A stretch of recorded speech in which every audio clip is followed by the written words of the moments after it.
Hello dear parents. जब बच्चे किशोरावस्था या टीनेज एज में जाते हैं तो अक्सर पेरेंट्स कुछ ना कुछ गलतियां कर बैठते हैं। तो चलिए आज ही मैं ऐसे कुछ आपको टिप्स बताने जा रही हूँ जो आपके बच्चे टीनेज में हैं उनके लिए आप फॉलो कर सकते हैं। किशोरावस्था यानी बदलाव का वक्त जो आने जाने अनजाने में बच्चे और पेरेंट्स दोनों की मुश्किलें बढ़ा देता है। दो पीढ़ियों के बीच उठी भावनात्मक उथल पुथल को कैसे शांत किया जा सकता है।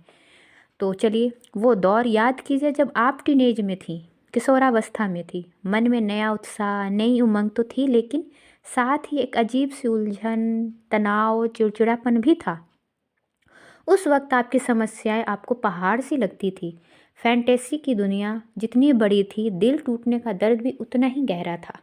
कुछ कर गुजरने की जोश के साथ भविष्य की चिंता भी बड़ी थी। बॉडी शेमिंग, ब्लूमिंग, ना जाने क्या क्या वगैरह वगैरह। हार्मोन का बदलाव शरीर और मन दोनों को बदल रहा होगा। आज आपका बच्चा भी उसी दौर से गुजर रहा है, या यूं कहें कि और भी बदले हुए टीनेज से गुजर रहा है, क्योंकि हमारे ज़माने में और आज में बहुत ज़्यादा फ़र्क है। मुमकिन है कि आप उसकी उन समस्या और उसे समझ ना पा रही हों, या आप समय को दोष देकर या गलत तरह से उन परेशानियों से निपटा कर अपनी जिम्मेदारियों से पल्ला झाड़ रही हों। आपके साथ ऐसा ना हो, इसके लिए उसे समझने की ज़रूरत है। बच्चे को कसकर पकड़ने की जगह उस थोड़ी ढील देनी होगी। यह उसे सिर्फ समझाने का नहीं, उसे समझने का भी वक्त है, ताकि इस बड़ी उलझन को आसानी से सुलझाया जा सके। तो आपको तैयारी शुरू कर देनी चाहिए। बच्चे को हम उसकी परीक्षाओं के पहले तैयारी करने के लिए जो बोलते हैं, और पर ज़िंदगी के इम्तिहान में कई बार इससे चूक जाते हैं। बिना तैयारी के ही उसे आगे बढ़ने के लिए छोड़ देते हैं, और उस वक्त की आहट के पहले ही हम बच्चे को उसकी जानकारी दे देनी चाहिए। जैसे बच्चा घर से पहली बार बाहर निकलता है तो उसकी ज़िंदगी में कुछ बदलाव आते हैं, या लड़की को बढ़ती उम्र में उसके ज़हन में कुछ सवाल आते हैं। ऐसा होने से पहले ही हमें उन्हें आने वाले बदलाव या उनकी संभावनाओं से अवगत कराना चाहिए।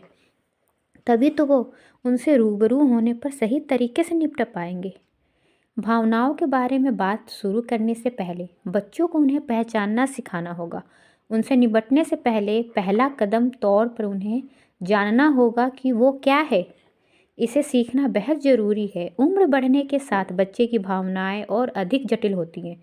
जब वे नखरे या तो चिड़चिड़े हो, तब वो उन्हें यह बताने की ज़रूरत है कि हर कोई समय समय पर नकारात्मक भावनाओं का अनुभव करता है, और ऐसा होना बुरा नहीं है।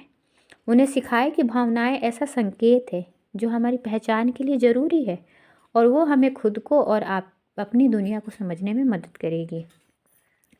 बच्चे जितना ज़्यादा भावनाओं के बारे में जानेंगे, उतनी ही आसानी से वे अपनी भावनाओं को समझेंगे और आपके साथ व्यक्त कर पाएंगे या आपको बता पाएंगे। सुनिश्चित करें, कंफर्म करें कि जब भी आप अपने बच्चे को भावनाओं के बारे में सिखा रही हो, तब वो शांत हो और आपकी बात को ध्यान से सुन रहा हो या सुन रही हो। ध्यान रखिए, यह सीख उनके लंबी और गंभीर और उबाऊ ना हो। बच्चों के स्तर पर जाकर बात करें।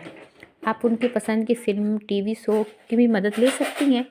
अपने पसंदीदा काल्पनिक पात्रों को भावनाओं से जूझते देखकर वो बेहतर समझ पाएंगे। आपस में अच्छा बातचीत करना एक मजबूत रिश्ते की नींव है। अपने लाडले के साथ या अपनी लाडली के साथ मजबूत रिश्ता बनाने के लिए उससे खुलकर बातें कीजिए।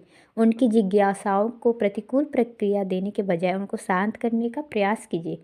उन्हें सहज रखिए, तुलना करने से बचिए, क्योंकि जब आप तुलना करते हैं तो बच्चा आपसे ना होते हुए भी दूर हो जाता है।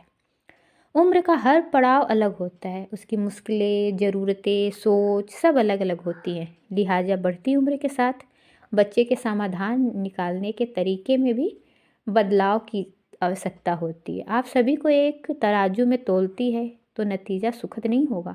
जैसा जब आपका बच्चा छोटा था, तब अक्सर वो चीज़ों को लेकर जिद करता था। उस वक्त सिर्फ बच्चे के व्यवहार को नज़रअंदाज करके काम चल जाता था, जबकि आप टीनेज में ऐसी भूल नहीं कर सकती। मैं किन शब्दों का प्रयोग कर सकती हूँ, किन शब्दों का प्रयोग नहीं करना है, इतनी गहराई तक जा सकती हूँ। बच्चों से बात करने से पहले ऐसे कुछ सवाल आपके जहन में भी आते होंगे। माता पिता अपने बच्चों से प्रश्न के मुताबिक कम से कम शब्दों में जवाब देनी चाहिए। और हाँ, आपको इन जवाबों के समय और स्थान का भी ध्यान रखना चाहिए।